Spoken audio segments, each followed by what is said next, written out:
Pendant des années, ce n'était qu'une rumeur. Un garage sans signe distinctif, dissimulé à la lisière du domaine de Neverland et resté scellé depuis la mort de Michael Jackson. Personne n'y était jamais entré, pas même sa famille. Jusqu'à ce qu'en 2024, lors d'un audit successoral, la porte soit enfin forcée. Ce qu'ils découvrirent dépassa toutes les attentes. L'endroit était immaculé, figé dans le temps. Une Rolls-Royce turquoise renfermait encore une cassette de She's Out of My Life. Une Phantom noire mat, sans vitres arrière, n'était équipée que d'écrans internes comme conçus pour quelqu'un qui ne voulait pas être vu. Mais ce n'était qu'un début. Des plans architecturaux révélèrent des couloirs secrets, des murs insonorisés, une pièce scellée derrière un placard, des lettres privées, des paroles inédites, et des caisses estampillées MJ Productions. Pourquoi tant de mystères? Que voulait-il protéger ou cacher? Qu'est-ce que le Neverland Ranch? Au cœur du comté de Santa Barbara, niché entre collines et forêts de chênes, s'étendait l'un des domaines les plus mythiques de l'histoire de la musique, le Neverland Ranch. Achevé en 1988, il fut acheté par Michael Jackson pour environ 30 millions de dollars, une somme colossale à l'époque. L'ancien Sycamore Valley Ranch devint rapidement l'incarnation même de son rêve d'enfant. Un lieu où le temps s'arrête, où l'enfance ne meurt jamais. S'inspirant du conte de Peter Pan, Jackson transforma ce ranch en une utopie personnelle. On y trouvait un parc d'attractions complet, un zoo privé, un cinéma de 50 places, des studios d'enregistrement ultramodernes, et même un train miniature qui parcourait tout le domaine. Les allées étaient bordées de fleurs rares, de fontaines chantantes et de statues représentant les héros de son imaginaire. Tout respirait le conte de fées, l'innocence et le rêve. Mais Neverland n'était pas seulement un décor, c'était le refuge intime d'un homme brisé par la célébrité. Derrière les grilles dorées, Michael retrouvait la paix qu'il n'avait jamais eu enfant. Il y recevait des enfants malades, des familles modestes, et des amis célèbres comme Elizabeth Taylor, qui y célébra même son mariage. En 1993, Oprah Winfrey réalisa une interview devenue historique à Neverland. On y découvrit un Michael Jackson sensible, timide, oscillant entre sourire et mélancolie. Pour la première fois, le monde vit la dualité de l'artiste, le génie adulé, mais aussi l'âme blessée. Cependant, cette féerie bascula en 2003, lorsque Neverland devint le centre d'une enquête judiciaire. Les perquisitions, les accusations, les images des policiers fouillant le domaine, tout cela ternit à jamais son aura. Bien qu'acquitté en 2005, Michael confia: « Ce n'est plus une maison. Ce n'est plus Neverland. » Dès lors, il n'y remit plus les pieds. Les rires s'éteignirent, les manèges furent démontés, les animaux déplacés. Neverland, jadis symbole de rêve, devint un lieu fantôme chargé de silence et de regrets. Et même après sa mort en 2009, son nom continuait de hanter les mémoires. Racheté en 2020 par Ron Burkle pour 22 millions de dollars, le domaine n'était plus qu'une ombre, un vestige d'un idéal trop pur pour ce monde. Mais personne ne pouvait imaginer que derrière ces portes verrouillées, le temps avait gardé des secrets. La découverte du garage.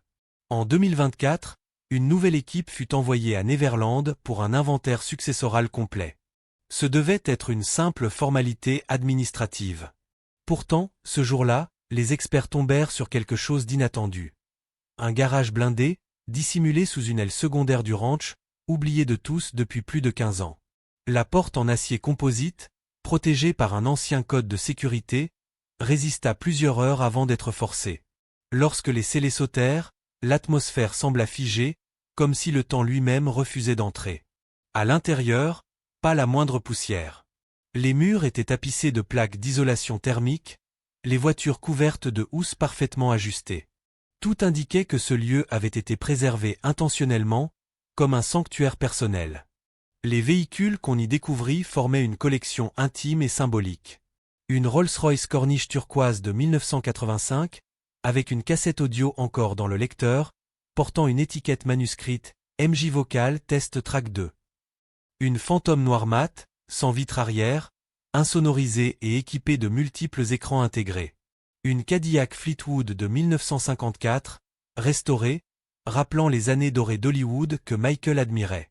Et surtout, un fourgon Ford Econoline, 1993, entièrement transformé en studio mobile, avec murs en velours, console audio, une Super Nintendo branchée à côté d'un micro surargenté. Mais les découvertes ne s'arrêtaient pas là. Dans un coffre intégré au mur, les enquêteurs mirent la main sur des carnets personnels, des dessins d'histoires pour enfants, des brouillons de chansons et des enregistrements inédits. Certains portaient des titres jamais publiés comme Children of the Light ou When Time Sleep. Une partie de ces objets devait être mise aux enchères par Julien S. Auction, mais plusieurs lots furent mystérieusement retirés. Officiellement pour des raisons de préservation, mais selon plusieurs proches, certaines notes révélaient des aspects trop personnels, trop sombres du chanteur. L'un d'eux confia. « Ce qu'on garde, ce n'est pas pour l'argent. C'est pour protéger son âme. » La pièce secrète est sécurisée. La découverte du garage relança une vieille rumeur, chuchotée depuis des années. Celle d'une pièce secrète cachée quelque part dans la maison principale de Neverland. Parmi les documents retrouvés, des plans d'architectes mentionnaient une mystérieuse zone appelée Emergency Enclosure, située derrière le dressing privé du chanteur. Des employés de longue date avaient déjà parlé de cette chambre invisible, accessible par un panneau mural camouflé. Elle aurait été équipée d'un système de verrouillage automatique, d'un système d'air indépendant et d'une ligne directe vers le poste de sécurité.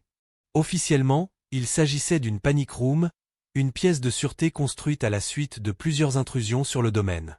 Mais certaines annotations sur les plans troublaient les experts. Des mentions telles que Acoustic Shield, Silent Corridor, Secondary Lock. Ces précisions dépassaient les normes habituelles d'une simple pièce de protection. Ces zones semblaient également reliées à des ailes du ranch où résidaient parfois les enfants invités pour les week-ends de divertissement. De quoi alimenter toutes les spéculations. Dans le contexte des polémiques relancées par le documentaire Living Neverland, 2019, cette découverte provoqua un véritable séisme médiatique. Était-ce une simple précaution paranoïaque d'un artiste pourchassé par les paparazzi? Ou la trace d'un espace intime qu'il voulait soustraire au regard du monde? Jamais les experts ne purent prouver quoi que ce soit. Mais cette pièce ajouta un nouveau chapitre au mythe Neverland, un chapitre où la frontière entre rêve et peur devenait presque indiscernable. L'intérêt d'Hollywood pour Neverland. Alors que ces révélations faisaient la une des journaux, Hollywood s'empara de l'histoire. Le réalisateur Antoine Fuqua, déjà connu pour son exigence visuelle, entreprit de porter à l'écran la vie du roi de la pop à travers le film Michael. Le rôle principal fut confié à Jafar Jackson, le propre neveu du chanteur, dont la ressemblance physique et vocale est stupéfiante. Pour les besoins du tournage, l'équipe décida de reconstruire Neverland à l'identique, pièce par pièce, en s'appuyant sur des plans originaux fournis par l'équipe juridique de la succession.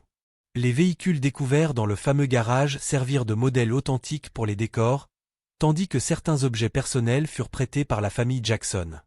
Cette simultanéité entre l'ouverture du garage et le tournage du biopic souleva bien des questions. Était-ce un hasard?